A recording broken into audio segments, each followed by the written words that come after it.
Olá, bom dia. São 6 horas e 2 minutos. O programa A Notícia de Frente começando agora.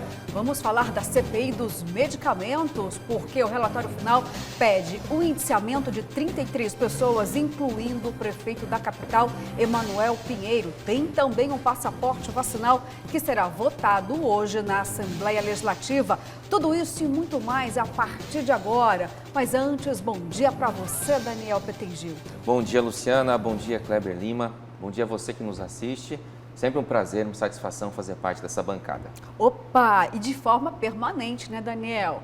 Afinal de contas, você chegou e ficou. É isso mesmo, Kleber Lima? Chegou chegando, garotinho. É isso São aí. Paulino. Tô aprendendo Daniel Petengil. Bom dia para você, Daniel. Bom dia. De hoje, terno novo, né? Chique, bonito. Tentar me comparar aqui, né? É, muito bem. Ao meu colega de bancada. Bom dia, Luciana Gavilha. Não se esqueça, hoje é véspera de feriado. Amanhã é um dia importante em Cuiabá. Né? Para Cuiabá? Nossa Senhora da Conceição. O que mais? Né? E meu aniversário. Então, fica registrado. Bom dia a todos. Tá bom, gente. 8 de dezembro é amanhã, aniversário de Kleber Lima, feriado. Tá bom, Kleber. Quem sabe você seja presenteado com muitas mensagens aqui, pelo menos, né? Tá bom demais, já não tá? No xingando já tá bom. Já é um presente. Feriado né? é dia de fazer festa, né? Até agora não tem nenhum... Festa? Feriado, Você aniversário. foi convidado? Não foi. Até agora Então, não tem nenhuma eu- definição nesse sentido. É um feriado santo. Vai ter festa? Vamos à missa amanhã. Vai ter Estamos celebração do convidados, seu vamos à aniversário? missa amanhã. Eu vou mudar então, né, festa? Tem celebração? Vamos à missa Celebração. amanhã, que é mais adequado. Tá certo, já mandou a gente rezar, ó, não quer saber disso. Fica em casa. É, fica em casa. Tá bom, Kleber Lima, a gente já entendeu o recado aqui, viu? Olha só, gente, percebeu quantas notícias hoje? Você vai querer saber todos os detalhes. É tão doido aqui para que a gente possa discutir ponto a ponto de todos os desdobramentos ontem, principalmente lá na Câmara de Vereadores, porque tem um pedido aí de indiciamento do prefeito da capital, Emanuel Pinheiro. Mas olha, já vou reforçar aqui para você participar com a gente, fica aí o WhatsApp para você mandar o seu recado, interagir conosco. E aí, se você também não vai poder ficar aí na frente da televisão, não tem problema não, viu? Tem que pegar o trânsito, vai ouvindo a gente pelo Facebook, através da TV Vila Real ou também pelo portal Gazeta Digital. Olha só, Daniel e Kleber Lima e você que está aí em casa. Ontem de manhã, o prefeito Emanuel Pinheiro fez a entrega de vans para o programa Buscar. Um programa muito interessante, muito importante, porque significa, gente, pernas aí para os cadeirantes principalmente. É um projeto muito bom, né, para levar essas pessoas ao trabalho, ao lazer e também para que possam estudar. Durante a entrega dessas vans, a imprensa praticamente sabatinou o prefeito em muitos temas. Isso foi de manhã, portanto, antes da apresentação do relatório final lá na Câmara de Vereadores da CPI dos medicamentos. Eu cheguei a perguntar para o prefeito sobre um possível indiciamento. E ele não acreditava nisso não, gente. Roda aí, vamos ouvir as declarações do prefeito em relação ao pedido de indiciamento antes que fosse de fato declarado no relatório lá na Casa de Leis. Primeiro que eu não peço para ninguém me blindar. Eu não preciso de blindagem porque eu não faço nada errado, não patrocino nada errado e não determino a ninguém da minha equipe que faça nada errado. Então os vereadores têm total liberdade. Segundo, eu que estimulei a criação dessa CPI. Tanto é que a minha base, a maioria, na CPI, eu que estimulei com o intuito de ajudar a resolver um problema crônico que há décadas afeta Cuiabá, que é a falta, a problemática do abastecimento de medicamentos e insumos na capital. Há décadas e décadas isso existe, é um problema crônico que eu estou tendo a coragem de enfrentar, ser transparente e vou ajudar a resolver. Nós vamos avançar nessa área também. Pena que alguns vereadores, né, prefiram aí o holofote, o espetáculo ao trabalho sério, produtivo, unindo o executivo e o legislativo para um bem comum, que é a solução de um grave problema para a nossa cidade. E terceiro, o vereador desmentiu, só um site que divulgou que eu estaria, até porque não tem qualquer cabimento o envolvimento do meu nome nisso. Mas ele mesmo desmentiu, me ligou, disse que só saiu num site e que a entrevista dele foi distorcida. Então, nenhum problema, nenhuma preocupação, estou tranquilo que eu quero enfrentar e ajudar a resolver os problemas de Cuiabá. Estamos avançando, vamos avançar e vamos chegar lá. Bom, gente, ouvimos aí a declaração, então, do prefeito antes da apresentação do relatório. É importante que a gente coloque isso, porque o prefeito ainda não tinha a informação, ou seja, talvez o prefeito, de fato, soubesse do pedido de indiciamento e estaria tentando mudar essa parte do relatório, mesmo ele tendo dito que ajudou a instaurar a CPI, pediu para que houvesse, de fato, uma investigação lá na Secretaria de Saúde. E aí nós estamos nos debruçando aqui para tentar entender esse resultado. E eu pergunto para você, Kleber Lima, ó, já vou te avisar que daqui a pouquinho nós teremos uma reportagem completa mostrando a apresentação desse relatório da CPI dos medicamentos lá na Câmara de Vereadores. O relatório será votado ainda na próxima semana, tá certo? Mas vamos tentar entender então o posicionamento, Kleber, dos vereadores da base governista do prefeito. O que será que aconteceu? Porque na composição dessa CPI nós temos o Lilo Pinheiro, que é da base governista e é parente do prefeito, é primo do prefeito, e também o relator Marcos Brito, do qual o próprio prefeito disse não. Quando ele deu entrevista para um único site, ele foi mal interpretado. É claro que ele não vai pedir o meu indiciamento, seria um absurdo isso. E não foi nada disso, foi justamente o contrário. O que a gente pode entender que aconteceu? O Lilo é filho de o pai dele é conhecido como Pinheirinho. Pinheirinho, aliás, o Pinheirinho e o Emanuel Pinheiro rivalizavam, né, na política no começo, e o Emanuel foi embora, o Pinheirinho acabou conseguindo se realizar na política, mais pelo filho. E o Marcos Brito, como a gente falou ontem, é um vereador de primeiro mandato, tímido, né, retraído, permitiu até que o protagonismo da CPI ficasse com o Tenente Coronel Pacola, né? Luciana, eu estou ainda querendo, antes de me posicionar de maneira mais clara, que a gente apresente aos nossos telespectadores os crimes, né, que a CPI visualizou, que o relator citou ali no relatório dele, para poder justificar o indiciamento. O que eu vou destacar nessa primeira parte aqui, que você chamou, que é a entrevista do prefeito, presta atenção no que ele fala. Fala assim, pronome ele falou, não fiz nada errado, não fiz e não patrocinei. Que ele está dizendo. Eu, Emanuel Pinheiro. E isso aí para mim é muito revelador do que vai ser a linha de defesa dele e muito provavelmente a linha de defesa dele que os vereadores farão lá na Câmara, porque este relatório foi aprovado pela comissão, pela CPI, que são 3 integrantes, como a gente já falou ontem, né? O presidente, o relator e um membro, que é o Lilo, o Pacola e o Marcos Brito. Agora, este relatório, para ter validade, para produzir algum efeito legislativo, ele precisa ser aprovado pelo plenário. Aí são outros 500, né? Sim. Aí são outros 500. Por que eu estou destacando esse argumento do prefeito, Porque ele, como prefeito, ele não ordena despesas, isso já foi falado aqui. Como o governador e o presidente da República também não ordenam, exatamente para serem protegidos de eventuais irregularidades do ponto de vista burocrático. Imagina, ele é chefe de Estado, né? Ele é chefe do poder, ele não pode ficar ali assinando compra de papel higiênico, compra de medicamento. É para isso que existe o secretário.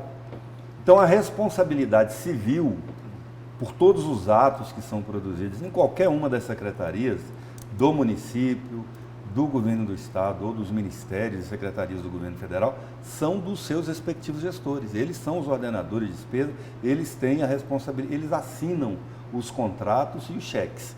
Certo. O prefeito não.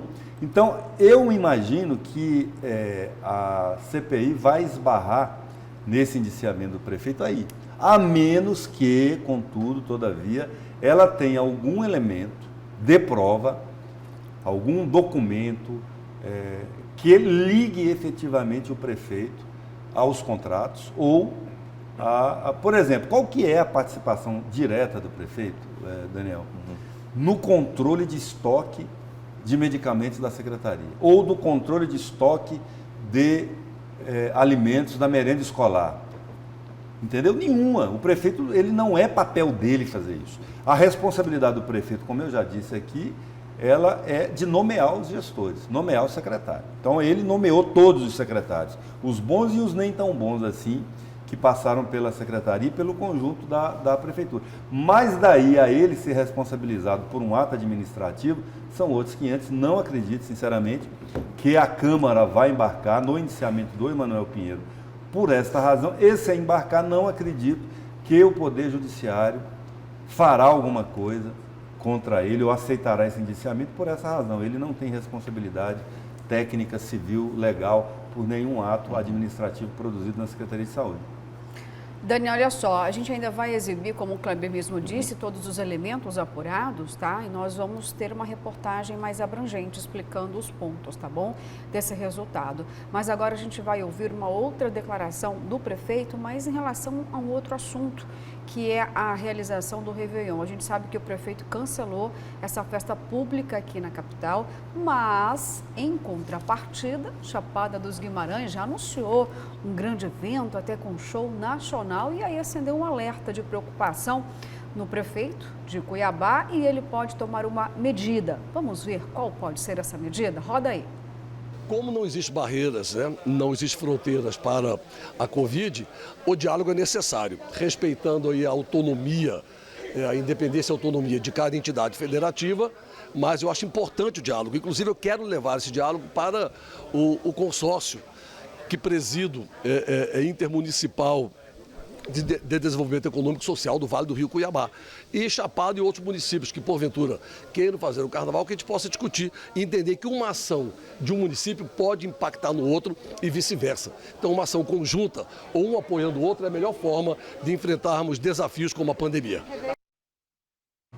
Bom, Daniel, vimos aí, né, o prefeito externar a preocupação dele em relação ao Réveillon, porque a gente sabe que adianta cancelar um Réveillon aqui em Cuiabá, sendo que Chapada dos Guimarães vai realizar, ou seja, toda a população daqui que estava querendo uma festa acaba indo para Chapada e depois retorna aqui uma grande parte para Cuiabá, e se tiver uma disseminação em massa da Covid-19, a situação piora, né, em toda a região. E aí ele vai ter essa reunião para ser diplomático, não impor, mas para poder, de repente, fazer com que os outros prefeitos repensem.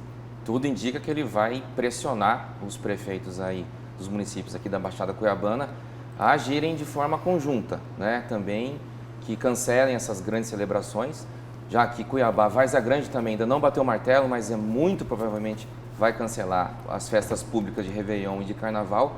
Agora você imagine, existir Carnaval ou Réveillon em Chapada, ou de repente o Carnaval em Livramento também, que é um ponto importante ali, carnavalesco aqui da Baixada Cuiabana. Dá para imaginar o deslocamento de pessoas, né? Vai realmente gerar uma situação muito complicada e deve sim impacta sim esse deslocamento aqui da cidade de Cuiabá para essas cidades no entorno, porque basicamente a população aqui que vive na Baixada Cuiabana se desloca, pode se contaminar e voltar para cá, né? Há cerca de um mês e meio atrás, a queda geral na contaminação e nos índices da Covid permitia que os gestores, né, pudessem imaginar a abertura, festas públicas, né?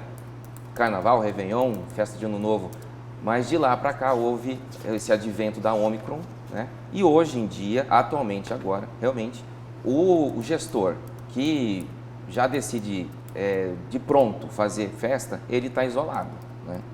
Porque o padrão, né, de todos os gestores até do país é de que se cancele essas festas, né? Por uma questão de prudência, porque a questão sanitária está se impondo, na verdade. Exatamente, Daniel, e a gente tem que levar em consideração aqui que muito se discute a respeito da realização nesses grandes eventos, muitas capitais já anunciaram, né, o cancelamento tanto do Réveillon quanto do Carnaval e tem decisões em todos os pilares, né? Vamos lembrar que o STF, o ministro Barroso, deu até um prazo aí de 48 horas para que o próprio governo federal pudesse se posicionar em relação ao que a Anvisa recomendou. Tá? Tem esse prazo correndo no governo federal. A Assembleia Legislativa, hoje, aqui a gente vai falar sobre isso também, vai votar o passaporte da vacina. Antes, a casa tinha um posicionamento contrário, não se mostrava favorável na implantação do passaporte. Hoje, eu não sei se pode mudar, só penso que precisa levar em consideração o que o próprio STF está dizendo. E também em relação à Ômicron, a gente vê que outros países já estão tomando outras decisões de caráter mais restritivo. Então, a gente também precisa ter esse olhar atento aqui na nossa casa, do nosso lado. E aí acerta o prefeito quando diz, não, vou me reunir aqui, né, com os gestores do Vale do Rio Cuiabá para poder, né, Kleber, ter um entendimento, porque se a gente não se unir, não pensar na coletividade, não vamos vencer essa pandemia. Acerta o prefeito quando ele diz que vai se reunir? Acerta o prefeito. O que eu vejo aí é precisava padronizar o procedimento. Porque as pessoas vão se questionar o seguinte, falar, olha, eu gosto de Réveillon, mas não gosto de futebol. O futebol está liberado, teve jogo ontem na Arena. E está liberado sem... as medidas sanitárias são para inglês ver, na verdade. A pessoa, quando põe máscara, põe assim no queixo, só para dizer que tem, né?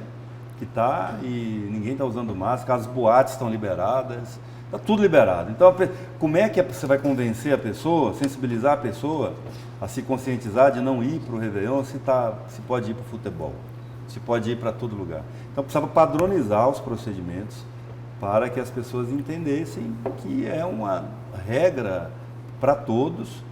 E nesse momento, ela é provisória, mas ela tem que ser para todos. Essa é uma observação importante que o Kleber fez, porque estão proibidas aqui na capital as festas públicas de Réveillon, mas as privadas estão liberadas. E os especialistas, os infectologistas, estão criticando também essa decisão do prefeito. De repente, já que ele vai se reunir com os demais gestores, é bom repensar essa medida de você liberar as festas privadas, até porque não vai ter aquela fiscalização que todos imaginam que vai ter, né? Que seja necessário, né? Um grande leque de número de festas privadas, com a devida fiscalização de máscaras, de passaporte vacinal. Os infectologistas estão dizendo que não vai ter efeito nenhum se você liberar de um lado e fechar do outro. Daniel, você que é jovem, né? Jovem, em tese. Você que é jovem. Você já foi no Malcom? Já me tirou grandão. Eu já fui no Malcom. Você também já foi no Malcom, você também é jovem. Eu não sou tão jovem assim, mas eu também já fui. Já foi no Musiva? Sim. Então, eu também já. Assim, é impossível entrar no lugar daquele em dias normais, né? E você falar que você vai conseguir manter o distanciamento. Primeiro que é escuro pra catiça lá dentro. Você tem que andar tateando. Você tem que andar palpando. Assim, impossível. Então, assim, se vai liberar esses lugares, eu acho hipocrisia, ou no mínimo uma incoerência grande. Deixar ali e não deixar na praça, que pelo menos é arejada, é público, né? Exato. Então, acho que precisa rever esses critérios aí. Olha, a impressão que dá, gente, é que falta tão pouco para que a gente vença essa pandemia. E já imaginou que seria trágico demais, né? Por conta das festividades de final de ano, a gente acabar aí esticando essa guerra, porque é isso que pode acontecer, né? Aqui no Brasil e no mundo afora. Falta tão pouquinho, nós já estamos celebrando uma queda drástica desses números, do número do contágio, do número de mortes. Então é para segurar só mais um pouco, para a gente ter a certeza de realmente se livrar dessa pandemia. Enquanto isso, vai acelerando o processo de imunização, as pessoas vão se conscientizando, aquelas que estavam negando, né, a eficácia da vacina, começa a mudar de ideia, porque mesmo que de forma lenta, Kleber Lima, os percentuais eles vão se esticando um pouquinho, eles vão subindo assim com uma certa dificuldade, mas tem uma resposta. Então, ou seja, é só mais um pouco, né? Não vamos correr esse risco, não. Realmente, falta pouquinho. Até agora, essa variante não tem se mostrado tão forte, tão letal, mas nós não sabemos como são os efeitos dela posteriormente, né, no organismo. Então, é melhor a gente se resguardar. essas festas costumam gerar grande aglomeração. É melhor a gente segurar mais um pouquinho e quem sabe no Carnaval de 2023 tudo esteja normalizado. Olha aqui, gente, eu vou para algumas mensagens aqui que elas já estão pipocando, tá? Vou abrir então espaço para que a gente possa estar falando, né, sobre a sua opinião também. Vamos comentar então, gente, olha lá. Bom dia, bancada. A base de apoio na Câmara Municipal do prefeito Emanuel Pinheiro deve ser chamada de base conivente, Laércio, lá aqui de Cuiabá. Bom, nesse momento não posso concordar, né, que seria conivente, porque pelo menos o pedido aí de indiciamento mostra o contrário, mas vamos ver quinta-feira como é que todo o parlamento vai se posicionar, porque aí o relatório vai ser apresentado para votação. É isso, Kleber Lima? É isso. Então, a gente pode falar, de fato, se a casa vai ser conivente ou não, quinta-feira. Vamos dar esse crédito para a Câmara de Vereadores para ver o posicionamento de toda a base do prefeito. E há que se diferenciar também, assim, veja, eu acabei de fazer uma argumentação aqui sobre, do ponto de vista até jurídico, sobre o que seria a responsabilidade do prefeito. Então, assim, eu estou sendo conivente com o prefeito? Não, eu estou mostrando que não se pode imputar a ele determinadas responsabilidades. E os vereadores podem pensar a mesma coisa. Então, preciso entender, diferenciar uma coisa da outra. Né? A gente vai mostrar uma parte desse conteúdo, viu, Kleber? Vamos lá. Bom dia. Veja como a opinião é diferente quando a pessoa é a favor do gestor. O prefeito não é responsável pelos roubos na prefeitura, na Secretaria de Saúde. Se fosse contra o gestor do executivo, as palavras seriam outras. Bom trabalho. Eu acho que ele está querendo falar que se fosse o Bolsonaro, né? Ele só não falou. Mas deve ser isso. Que Também fiquei em dúvida só pode, do porque executivo. não faz sentido. Se não for isso, não faz sentido. Não foi dito nada, né? Eu estou aqui tentando entender. Bom dia, bancada. Parabéns, Kleber Lima. Muitas felicidades e saúde. Que 2022 seja de muitas realizações. É o Jota Moreno. Aí, Jota, tamo junto, irmão. Vamos lá, tem uma bronca aqui para você, Kleber. Bom dia, bancada. Ouvi há poucos dias o Kleber dizer que a culpa das mortes da Covid, o aumento da gasolina é culpa do Bolsonaro. Agora vejo ele dizer que Emanuel Pinheiro não é tão culpado por esses roubos na saúde. Como assim? Quando não gosta do político é culpado? Se gosta, não é tão culpado assim? É o Fernando de Primavera do Leste. Explica aí, Kleber Lima. Fernando de Primavera, bom dia para todos aí. Nós temos uma audiência crescida lá em maravilhosa Primavera do audiência. Leste. Um abraço aí a todos. Eu encontrei outro dia no velório que eu fui também, uma pessoa de Primavera, no sábado, que nos assiste lá praticamente todos os dias. A gente precisa diferenciar o que é responsabilidade civil administrativa do que é responsabilidade política, né? Eu acabei de dizer, a responsabilidade do Emanuel é de ter nomeado os secretários, mas isso a rigor não é crime, né? Eu nomeei uma pessoa que fez lá um ato ilegal, irregular. Infelizmente isso não é crime, ainda não é crime no Brasil, né? Se algum dia isso for criminalizado, talvez até pudesse ser, mas não é ainda. Então a análise se circunscreve a isso. O que a gente, por exemplo, a grande crítica que se faz à atitude do presidente Jair Bolsonaro no início da pandemia foi o negacionismo, porque o negacionismo ele resultou na falta de políticas públicas efetivas para o enfrentamento da Covid. Um presidente que reiteradamente dizia que era uma gripezinha, que as pessoas não precisavam usar máscara, que não precisavam de fazer distanciamento social, que promovia aglomeração, motociata, que dizia que a vacina era experimental, por isso não devia ser tomada, que se usasse a vacina ia pegar AIDS, coisas do tipo. Era isso que se criticava e se critica e se deve criticar, porque essa não é a atitude de um líder responsável pelo seu rebanho, né? Vou colocar assim para ver se a coisa fica mais suave, né? Não é assim que um pastor deve cuidar do seu rebanho. Ótimo, vamos lá então, gente, explicado. Obrigada, viu, Kleber? Bancada, concordo quando fala em evitar festas, mas falar que o prefeito está preocupado com a saúde do povo é muita hipocrisia para quem desviou milhões da saúde. Daqui a pouquinho nós vamos discorrer sobre esses valores aqui que essa telespectadora está entendendo, viu, gente? Tive só um probleminha aí, a mensagem não apareceu, mas vamos lá, vou à última então desse bloco. Bom dia, seria bom proibir o carnaval em toda a Baixada Cuiabana. Isso aí, né? A população mostrando consciência e para que realização de eventos nesse momento pandêmico. Bom, e ainda falando mais aqui sobre o prefeito da capital, ele também falou um pouquinho sobre as eleições 2022, citou aí o nome de Nilson Leitão, o governo de Mato Grosso e também sobre Simone Tebet. Roda aí para a gente ouvir mais algumas declarações, então, do prefeito. O Nilson Leitão é um grande nome para qualquer cargo, para federal, para senador, para vice ou para governador. Então eu tive com ele no primeiro semestre, conversamos aqui, conversamos em Brasília, já falamos várias vezes esse ano. E ele quer participar do processo político. Ele está com o nome dele à disposição, sem radicalismo, né? sem exigências. Eu quero ser candidato a isso ou aquilo. Ele falou, eu posso ser candidato a tudo, como eu não posso ser candidato a nada. Eu quero contribuir com o Mato Grosso e com uma grande aliança aí para apresentar uma proposta alternativa de gestão para o Estado. Então, eu acho muito importante isso. Eu não digo a formação de um bloco, de uma grande aliança de oposição. Eu acho que a aliança tem que ser para o bem de Mato Grosso e não contra ninguém. Eu acho que o debate, as propostas que nós vamos mostrar a diferença do que pretendemos para o nosso Estado. Então, eu acho que é uma aliança para Mato Grosso, para o bem de Mato Grosso e não uma aliança de oposição. Eu devo ir a Brasília agora, na quarta, para algumas agendas, talvez, eu vou confirmar hoje, para umas agendas que eu terei lá, e inclusive para o pré-lançamento da senadora Simone Tebet do meu partido como candidata a presidente da República. Eu quero deixar bem claro o meu respeito pelo Ministério Público, bem como pela Justiça. O que eu disse é uma ação de pouquíssimos, não conta nesses dedos aqui, pouquíssimos membros do MP que exageraram,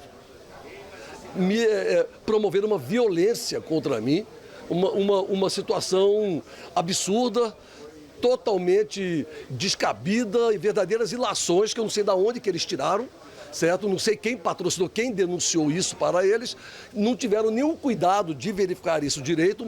Uma boa pesquisada na lei veria que muitas das denúncias cairiam por terra. Então, e o que nós citamos ali é que existe, apesar de considerá-lo um bom procurador, um bom membro do MP, mas existe uma ação minha junto ao CNMP contra o procurador de justiça Domingos Sávio, Antunes Barros, Domingos Sávio. Então, eu acho que por bem, não caberia ele estar patrocinando essa ação contra mim devido a esse litígio entre a gente. Repito, respeito à instituição Ministério Público, mas raríssimos promotores, raríssimos, que não enchem esses dedos aqui das mãos, raríssimos membros do MP, certo? Patrocinaram uma das maiores injustiças contra a minha pessoa, contra o prefeito da capital. Isso eu vou provar na justiça. Bom, Daniel, as declarações aí fortes, né? Sempre com personalidade, digamos assim, do prefeito da capital, falando aí de vários temas. Falou do Ministério Público, de quanto ele se sente injustiçado, falou também sobre Leitão.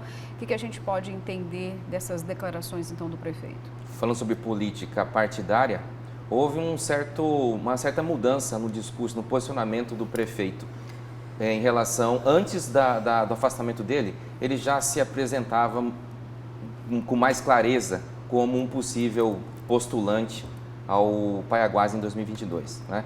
Em alguns eventos públicos ele chegou a citar realmente essa possibilidade, dizia que já estava pensando em 2022, mas é lógico, teria que ter muito mais interlocução e conversas, mas agora ele mudou um pouco, ele preferiu destacar alguns outros nomes, entre os quais o do senador Wellington Fagundes, que é um personagem, uma figura em quem o prefeito deposita muita confiança de que pode liderar alguma chapa em contrapartida, em contraposição ao governador Mauro Mendes, né? O MDB ele também vai fazer ele vai estar nesse evento público do MDB, no lançamento da Simone Tebet como candidata à presidência da República, mas o Emanuel entende que o Wellington Fagundes pode ser o líder, puxar essa nova chapa em contraposição ao governador Mauro Mendes, e o MDB também se associar a esse esforço, né, para que tente bater o governador no próximo ano. Muita coisa vai ser conversada. O Wellington Fagundes tem mostrado a tendência de continuar mais no lado da chapa do Mauro Mendes, com o apoio do PP, e o PL, que agora também abraçou o presidente Jair Bolsonaro. Mas, de qualquer forma, é uma intenção que o prefeito demonstra de que está de olho no processo eleitoral de 2022 e que tem uma certa expectativa aí de que um novo caminho apareça e ele consiga, de certa forma, participar e se contrapor ao Mauro Mendes. Kleber Lima, você pode, por favor, falar a respeito dos apontamentos do prefeito, de acordo até, ou contestando o parecer aqui do Daniel, mas eu só queria incluir um outro tema aí nessa discussão. Diante de todas as declarações do prefeito, ele sinalizou também que pode ter mudanças no staff dele? Então, ele falou, né? E aí a gente fica na expectativa, provavelmente saúde seja uma dessas áreas em que ele vai mexer. Acho que está faltando alguém na secretaria. Me lembra, eu vou falar nesse assunto de novo, já falei uma vez, me lembra alguém que tem um perfil ao mesmo tempo de conseguir ter tamanho, ter personalidade, ter ethos público, né, para poder falar com a sociedade ao tempo e à hora, e também ao mesmo tempo tenha pulso, firmeza, austeridade, eu acho que essa é a palavra administrativa, para poder dar uma limpada na área ali na saúde, que ficou uma bagunça, né, a perda total de credibilidade na Secretaria de Saúde. Então, é difícil encontrar um perfil que ao mesmo tempo tenha essa habilidade política de ser um bom porta-voz e se comunicar bem com a sociedade e ao mesmo tempo entender do administrativo e ter essa austeridade. Eu sugeri um nome aqui, lá atrás, quando começou essa crise, que foi o do ex-secretário Luiz Soares, né? Acho que ele reúne essas características, apesar de sofrer um certo desgaste dos médicos, porque ele fez alguns enfrentamentos muito poderosos com médicos, aliás, quando foi secretário de saúde de Cuiabá, na gestão do Roberto França, que é um enfrentamento forte, derrubando aqueles lugares onde os médicos, as salas de descanso, botando paredes de vidro, porque dizia que o médico ia lá para dormir, não queria trabalhar. Isso gerou um certo desgaste dele com a categoria à época, né? Hoje eu não sei como é que se faz muito tempo já, mas é uma figura impoluta, do ponto de vista administrativo, irretocável, né? Que nunca teve nenhuma denúncia de má conduta administrativa contra ele. Não sei como é que isso seria percebido pelo Emanuel Pinheiro, porque você precisa, eu conheço bem o Luiz também, né? Pelas vezes em que ele já atuou aí, inclusive como deputado, ele precisa de ter autonomia. E aí tem histórias do Luiz, Luciana, quando ele era secretário de saúde de Cuiabá, que ele era abordado em locais públicos por pessoas que tinham interesse de fornecer, de vender alguma coisa, e ele botava a pessoa no lugar, expulsava a pessoa da mesa, não aceitava a abordagem, você entende? Então, assim, nem conversar ele aceitava.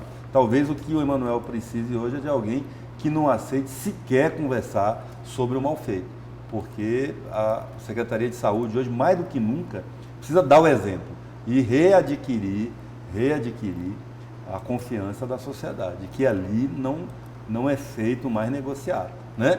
Um secretário que tem a parede de um gabinete de vidro, que todo mundo veja o que ele está fazendo lá. O Luiz Soares, quando foi deputado, tinha um gabinete de vidro, né? Como deputado, veja bem, as pessoas vinham, não tinha aquele negócio de ficar enrolando, não estou, todo mundo que chegava ele atendia porque estava vendo se ele estava lá ou não. Talvez seja a transparência que o Emanuel precise hoje, a austeridade que ele precise hoje lá na Secretaria de Saúde. Eu queria falar um pouquinho sobre a parte política do Emanuel Pinheiro. Ele falando, me veio assim, você vai achar, você vai rir de mim agora. Me veio um poema do Drummond à cabeça que se chama Quadrilha. Isso que eu falei, vai dar o que falar. Mas não é quadrilha nesse sentido de coisa mal feita, né? De organização criminosa. Não é quadrilha nesse sentido. É quadrilha no sentido da festa, né? Que ele fala assim que João que ama Maria, que ama fulano, que ama, ou seja, uma pessoa que ama quem não a ama de volta, ama outra pessoa, né? Então é o que está aparecendo. Emanuel Pinheiro que ama o Wellington que ama o Jair Bolsonaro que ama o Balbinotti aqui, que ama, por sua vez, o Medeiros, né? Que, enfim, não ama ninguém. Né? Porque o final do poema do Drummond é esse, que não ama ninguém.